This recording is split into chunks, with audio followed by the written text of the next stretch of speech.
So let me first review what we had discussed about chapter 1. So we said that it is entitled the introduction. So this should provide the two-page statement of the background or on the background. You will then discuss the global situational analysis of the problem. So the international context. It will then be followed by your regional situational analysis, the ASEAN perspective. Then the local situational analysis, specifically if you are studying, for example, the situation of the UNOR students. So the local situational analysis of the UNOR student. It will then be followed by the gap in the literature, which would explain why you have chosen to conduct this study. How do you write your statement of the problem? So you have to begin with your general statement of the problem, written in a statement form. So the statement of the problem is actually the explanation of your title. For example, the purpose of this study is to determine relationship between the level of listening proficiency and the level of metacognitive awareness in listening of the college students enrolled at the University of Negros Occidental Recoletos in the first semester of school year 2017 to 2018. So you can somehow get a glimpse of the title of this study. Like it could probably be the relationship between the level of listening proficiency and metacognitive awareness, because you can specifically see it in the statement of the problem. It will then be followed by your specific questions or your specific descriptive problems, which are now written in question form. And you have to detail your variables. So these are the questions that you have to ask in order to find the answer to your main statement of the problem. Okay? Then some study can also have their hypothesis. So the null hypothesis are given. For example, there is no significant difference in the level of listening proficiency of our college students when grouped according to sex, college, high school, and parents' educational attainment. So these are then your variable. And then you're trying to formulate a temporary or a tentative solution to your problem, which could later on be proven correct or not. Then what do you put in your theoretical background and related literature? So you have to include the theory, which serves as the platform of your study. So this is when you can already apply what you have learned in social work, um, specifically in the theories and the theoretical or the knowledge-based uh, foundation of social work profession. And then you have to explain that theory. You have to indicate the subtopics using the third level heading. So you have to read a lot depending on the different um, topics and subtopics that you have covered. So in your review of related literature, you have to make sure that you have conducted the different review of related literature and studies. So this is the reason why you had sessions with the library in relation to how you will research on the different topics and what are the appropriate keywords and what are the credible sources. So we also would like to remind you that there's a need to ensure that the sources are recent and that they are applicable to the Philippine setting. Okay, for the theoretical framework and review of related literature as well, it's important to ensure that you have summarized the information well. It's not a mere copy paste paragraph, but you really took the time to put the ideas together and then summarize them. And that would also serve as your contribution to future researchers who would want to later on study the topic that you have researched upon. So because of your initiative, they will have a good reference as to the topic because you have already summarized the information for them and explain them in words that are concise and accurate. So in your schematic diagram, you have to identify what is your thesis or main idea of your thesis. And the subtopics should be explained using third level heading. So they serve to support the main and then the subheadings. So this is an example of a diagram for correlational studies. So before these words and ideas are put together, there was a thorough review of related literature that did not only explain the different related studies, but also presented the main theory and the recent studies and discussion in relation to the topic. So that would ascertain the different concepts which are put in this diagram, and they are presented in a way that would further explain and make the relationships among the different variables clearer. For your scope and limitations, of course, we said that you have to begin first with the scope of the study, and then later on, you can add the limitations. And it will be dependent on the actual limitations that you will experience later on when you conduct the study. For this study, the focus was the college students during the first semester of academic year 2017 to 2018. So they were able to delimit the scope or the coverage of the study. And it was also mentioned in here that the computed sample size was 356. However, the actual participants were only 355 because one student was not able to accomplish it. So that is already the limitations. The difficulty in trying to get the one student answer the study becomes now one of the limitations. So that's the reason why in this study there is limitations included. So I will be giving a different session as to referencing and coming up with your RRL.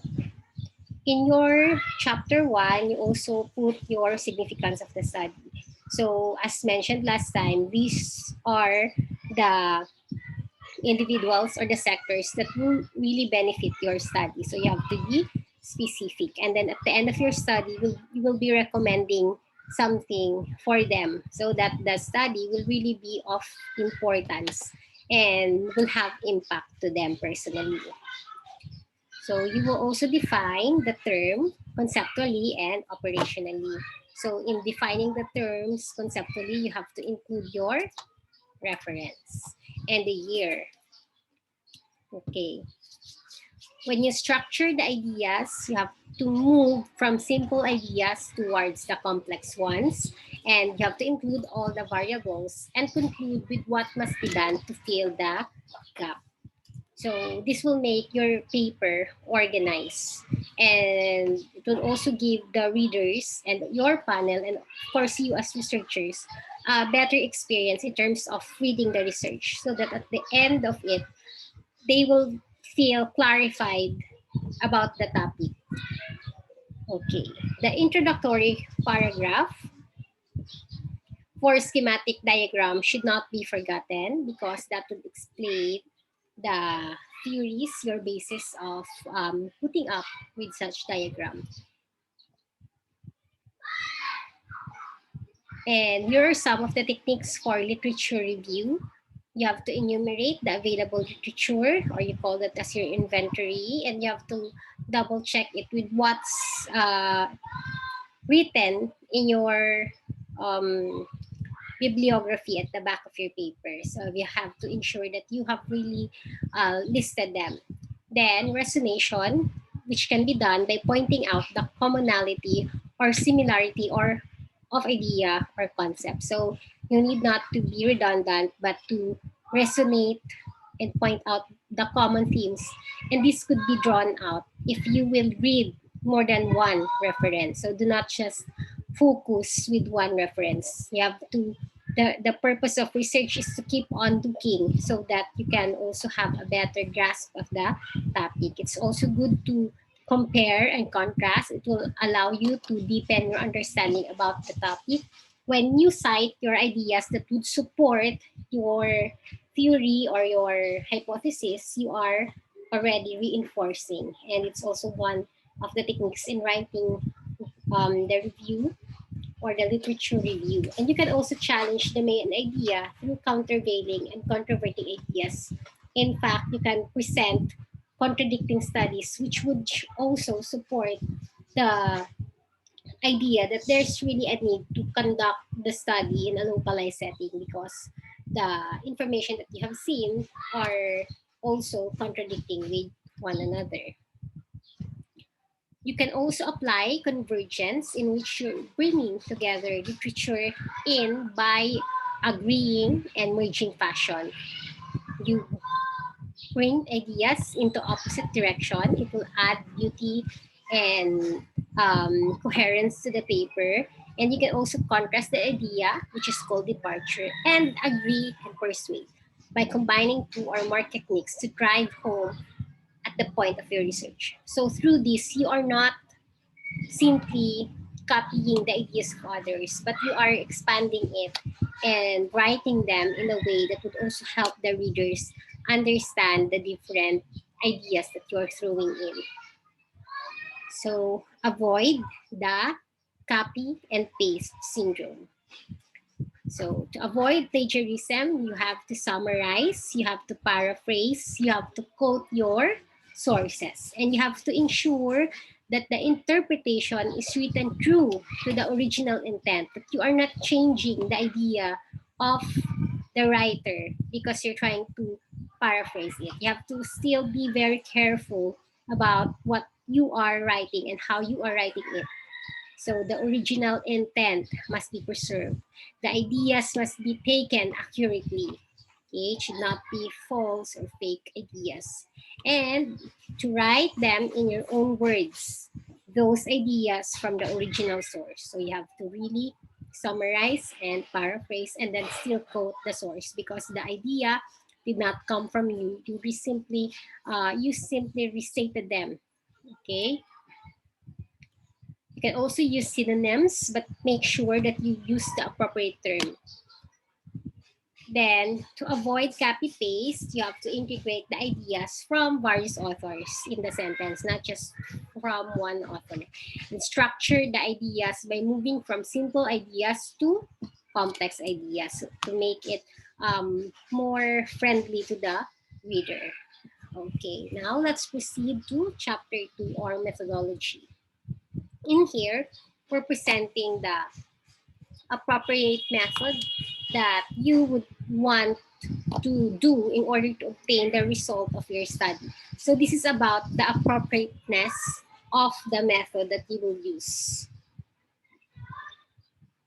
So this should include the brief explanation why you believe that such design will be used for your study. So this is an example of the chapter 2, which will present the research design, the participants, the instruments, and the procedures that you will use in the study. So for example, if this study is quantitative research, then that is the research design. Then you have to proceed with explaining what type of quantitative research are you using. So let's say you are using the descriptive data, which was used to ascertain the level of both listening proficiency and metacognitive awareness in listening to the college students. So in here, you're trying to explain why is it your chosen descriptive design in quantitative research is applicable for this study. And you have to then explain why and what is that design. So example, according to Macmillan and Schumacher 2006, correlational research is concerned with assessing relationships between two or more phenomena. The relationship measured is a statement about the degree of association between variables of interest. So you have to include the source because the definition did not come from you. So it was explained in here that the method that will be used in determining the relationship between the level of proficiency and level of metacognitive awareness will be descriptive correlational research. And then you proceed with defining it. Then you have to specify the participants of the study. In this case, the college students of UNOR enrolled that time in first semester. Okay. Then you have to include in the chapter 2 how you're going to ensure that the data, the representative of the population, how will you identify who will answer your questionnaire if this is a quantitative research. So to determine the sample size, the Rousesoft Online was used. So based on the confidence level and 5% margin of error, the obtained sample size was 356 out of the total population of 3,464. So from the population, you'll only draw out the sample. Then stratified random sampling technique was used to ensure that each college was equally represented. So the distribution of the sample size per college is shown below. So you can then put a table. Chapter 2 also discuss the procedures in gathering your data. So in your case, mostly the data gathering will be done online. So you will have a different explanation for that. And then your research ethics protocol, how will you ensure that the permission of the people to be involved in your study are taken well at the same time that you will not violate any ethical consideration of research, and how will you protect your participants and ensure confidentiality, especially that it's online. So you have to explain that in under that section. Then your data analysis should show how will you analyze the data that you will receive in response to each of the problem that you have, because you may have different way of getting the answer. For example, for problem 1, the descriptive analysis will be used. For problem 2, descriptive analysis was also used. And then the statistical treatment, mostly it's they would explain that the help of the statistician will be sought, but you have to identify how you're able to answer it or what specific statistical tool was used. Example, in this case, it's the mean. So some would use ANOVA or others. The research ethics protocol should include a discussion of the actions taken by the researcher to ensure the ethical practice of research. You have to protect the anonymity, meaning if they want to be anonymous or they would not want to disclose their personal data.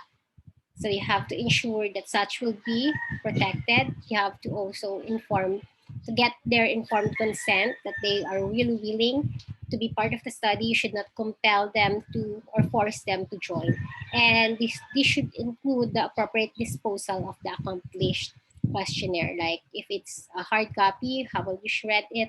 Or if it's soft copy, when is the time to delete it? And, or how you will ensure that the information will not be passed on to other people who need not to have access to your questionnaire or summary of the results.